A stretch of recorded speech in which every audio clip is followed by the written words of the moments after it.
Goalkeepers, nervous strikers, they'll deliver. Crowd roars erupted, you can feel the quake. 80,000 voices for this moment we ache. Slide cycles crunch immediate reactions. Yellow card flash and refs get in action. Through ball threaded, our wrists at work. Pace quick as lightning, no room for shirk. Game day anthem, the roar of the fans. Goals that we dream of right there in our hands. Tackles that redefine the rules of the game. Football our religion, glory and fame. Without them, without them, how far left to fight them? Without them, how far, without them, without them, how far, From the back line push to the forward dash. Midfield maestros, vision so brash. Scheming and plotted, each move's a dance. Masterpieces painted, given the chance. Sweat dripping heavy, jersey so true. 90 minutes full of fight we pursue. Whistle blows final, triumph or fall. Win or lose, warrior gave it our all. Game day anthem, the roar of the fans. Goals that we dream of right there in our hands. Tackles that redefine the rules of the game. Football our religion, glory and fame. We never move and aloof in your loop. Tomorrow, Chelsea takes on Leicester City in the lunchtime kickoff.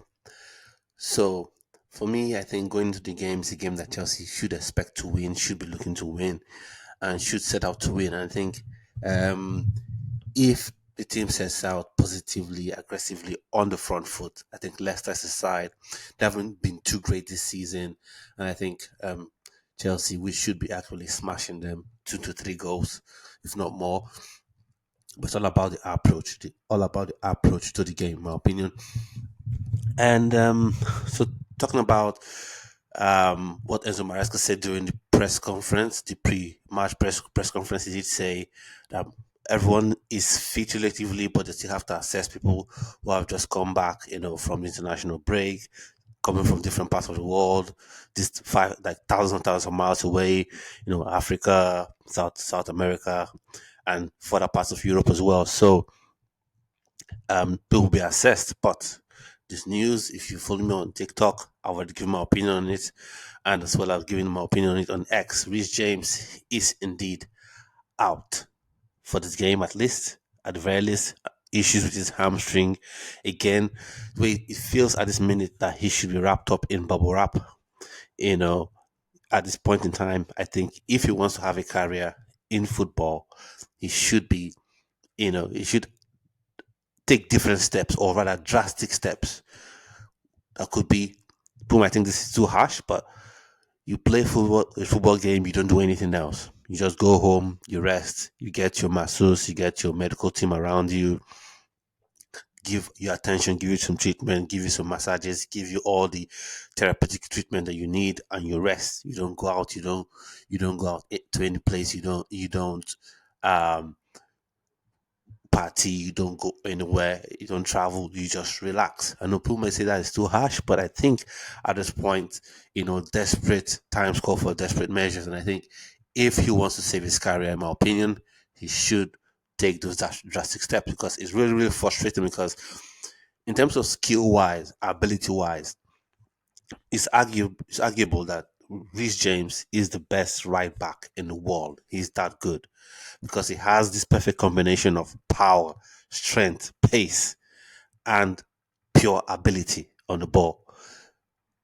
Perfect crossing, accurate crosses, skill. So he just has everything you want to get from your modern fullback: attacking, defending. If indeed if Reece James ever is able to get full fitness for a full season, he definitely would be better than Trent Alexander-Arnold. So the only thing players like Alexander-Arnold have over Reece James is fitness and availability, which they say is the best ability. So sad for him. He's put out the message out there on X as well and on Instagram as well, talking about his fitness, and I hope he gets better soon and the club supports him to get back on the pitch soon, and I hope he can take drastic steps to ensure his own fitness. That's just my opinion. I don't know what you think about it. So whilst you're here, please subscribe to the channel, click the notification bell so you're notified each time I post a video on the channel or go on live on the channel. so you can continue to support the channel. Thank you. So, and then was asked about Jao Felix, and he said he would like at some point to play Jao Felix and Cole Palmer. For me, those two tens is something I want to see. I know for me, he says Nkunku is a nine, or at least should be a striker at this point in time to be the second striker to Nicholas Jackson. For me, I think those two tens, we need to see it. And I think Lavia had an issue with his hamstring. So for me, I would just go with the lone six. Play Kai Sedo since he's in perfect form, imperious form. I would play him as a lone six, and then I would have Jao Felix and Nicole Palmer playing as two tens behind the Nicholas Jackson or Christopher Nkunku, in my opinion. Because against Leicester, they're always going to defend. They're not going to play a high line. They're not going to press too high. They're going to defend deep and look to hit on the break. I would be shocked if they want to come and play from the back. This, although in this era of supposed modern day football, any team, even a team languishing at the bottom of League Two, would still want to play out from the back. So maybe Leicester do that on Saturday, but I think they will be punished if they do that anyways. But so I'm thinking they will defend deep, you know, and let Chelsea have a lot of the ball and look to hit on the break. So that being said, I would like to say João Felix and a Cole Palmer in those 210 roles, or even an Nkunku, you know. And for me, the inverting business hasn't been working with Malagusto. I don't get why you have all these attacking midfielders and you want to play uh, Malagusto in an 80-ish position. You know, you want him to be dynamic. I want to see that dynamism because Malagusto is struggling in that inverted eight role. Cucurella, he's got it on lockdown. He's the master of inverting, so he's got on lockdown. But for me, I don't think Malo Gusto, we're getting the best out of Malo Gusto playing him in that inverted role, in that hybrid sort of eight role. I don't think we're getting the best out of him. Because for one thing I was excited to see, that got me excited when Enzo Maresca was, announced as Chelsea head coach. I wanted to see these two tens, and I don't know, maybe we'll see it against Leicester on Saturday, or in other games to come, maybe against Hodenheim. Maybe you see it then. But for me, I would like to see those two tens. So what do you think about it? What would you like to see? What sort of starting lineup we'd like to see? And then the talks of, we've heard the news about, say, there's, the hierarchy still support Robert Sanchez. Same thing saying Enzo Maresca still support Robert Sanchez. Well, what would they say? You wouldn't come, in a press conference and say, "Oh, Robert Sanchez is rubbish. I don't want him here." Because instantly you reduce the amount of money you'll be able to get for him. So if someone was even willing to offer you 15 million, they probably will offer you 7.5 million. So come out to see support him. You want to keep him, but if seriously, really, really, really, in his heart of heart, Enzo Maresca really thinks Robert Sanchez is the answer, then we're in trouble. But I've got this theory. My theory is they would like to use Robert Sanchez, although they've said the door is open for um, Petrovic to come back in. Maybe he does, but my theory is this: that Robert Sanchez will be used till the end of the season, and then by August of next year, next summer, Mike Penders, the 18 years prestigious talent for Ghent that Chelsea has signed and loaned back to the Belgian club. I think he would be coming to be that number one in a kind of Thibaut Courtois sort of move. A very very young goalkeeper, lots of bags of talent, and probably will be at Chelsea for the next 10 to 15 years as Chelsea's number one. So that's the theory. I wonder what you think about that, but that's the theory I have in my head. And so, respect to team news as well, Jadon Sancho is back, in training. I know that a lot of people who have been out on Jadon Sancho. I don't think he's been that bad. I don't think he has. It's just that I think Jadon Sancho is more suited to playing against certain teams, and I think he could be useful for Leicester City. Though, when I give my starting lineup, you will see I prefer another winger to Jadon Sancho at this minute because he's, in a much better form than Jadon Sancho. So, so that being said, Jadon Sancho, I think, is very useful. Is still a very useful defender, skillful. I mean, winger, skillful. Can create a lot for likes of Jackson. Can combine well with Cole Palmer, and I even think he can be another candidate for those 210 roles in my humble opinion. Now, I'll go straight to the starting lineup. So, um, Robert Sanchez in goal. Nothing changes there. And then for the right back berth, I think I'll go Malagusto since Rich James is out anyways. I just hope, fingers crossed, that we don't see disaster start at right back because that is just madness. That would just be absolute madness. So I'd like to see Malagusto start out there. And then at left back and in central defense, for me, I would love to see Tosin and Levi Colwill, but we know Wesley Fofana and Levi Colwill will start.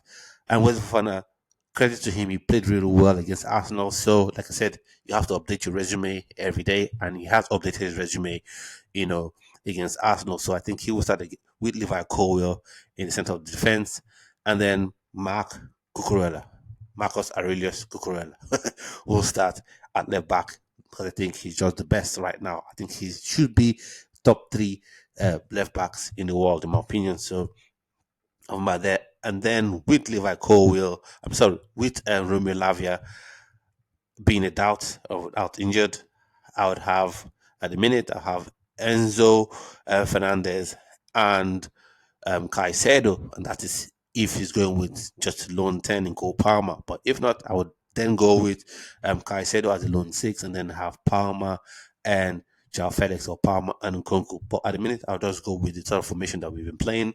So I'll go with Palmer in the 10, Enzo Fernandez and Caicedo in the, what I see, central defensive midfield pairing. And then wide on the right, I'll still go with Noni Madueke. People like to criticize him for whatever reason. The Arsenal game, they say he stormed off. People just come up with reckless and dangerous narratives. I wonder what they seek to gain. Anyways, because I know, anyways, this is the era of content. Say whatever you like, get people to get angry at you, get people to like what you say, and that's perfect. That's fine for most people. But for me, I think you should have some level of objectivity. You should have some level of, fairness. So people who watch your channels, like you watching me right now, you know, get a fair opinion about players, about people. He went off, no doubt, after he was substituted. There's something he had to answer nature's call, and it was back a few minutes later. But no one wants to report that, likes of Rio Ferdinand and other people, they're just blabbing, in my honest opinion. So I'll still go with Noni Madueke at the right wing, and then in the attack, I'll go with Nicholas Jackson to start off with. Now, my thing is, I've never been one to say, "Oh, Nicholas Jackson, cast him away, Nkunku immediately start." But I think Nkunku should be given some respect. By this, I mean, let's say Jackson starts, he's having a tough time, or he's having a tough time, he's not scoring the goals, he's having issues, he's trying just in a hunt for a goal, and the first half ends, gets into the second half, and then you're about till three, you have like 25, 30 minutes. Then you bring on Nkunku for crying out loud. You don't bring a player of Nkunku's caliber on by with 10 minutes left or 5 minutes left. You know, that's the kind of thing I've said managers do when they want players to leave. When you want a player to leave, and you don't want to tell him to leave, you don't want to what the press conference said, it's not in my plans. What you do is you play him out of position for one, or you give him such limited playing time that he feels so slighted and insulted, he begins to move egg for a move, and then the fans get on the back of the player. So that's my thoughts on that. If Nkunku isn't started as a 10 with Palmer, he starts on the bench. But if things are tough and difficult, with 20 minutes, 30 minutes to go, he should be coming on. But that being said, if he starts ahead of Jackson, I wouldn't be mad about it. And then we go on to, the left wing, and I will be going with Pedro Neto. I know Pedro Neto switched over. We know Madueke was subbed in the game, in the Arsenal game, and he got the equalizer. But when you watch Pedro Neto play, you know he suits perfectly to a T, playing as an orthodox winger. He suits that role to a T. So for me, I'll be having him there ahead of Mikhailo Modric, ahead of Eugene Sancho's that can be on the bench. Unlike with Nkunku and Jackson, if the game is tough, if Pedro Neto isn't producing, or you're dominating the game, so you smash them, with 55 minutes gone, 3-0, then you can bring on the likes of Mikhailo Modric or Jadon Sancho in that slot, especially Mikhailo Modric, because of the sort of opponent that Chelsea will be facing. So yeah, so that's my thoughts on the game. That's my preview to the Leicester versus Chelsea game. So I'd like to know your thoughts and opinions on that one, and then also as well, subscribe to the channel and click the notification bell as well. So at this point, I've come to the end of today's video, and hopefully, I'll see you on yet another video tomorrow, which hopefully would be a reaction to a Chelsea win. So at this point, I'd like to say, do have a splendid evening and have an enjoyable rest of your day. Bye bye.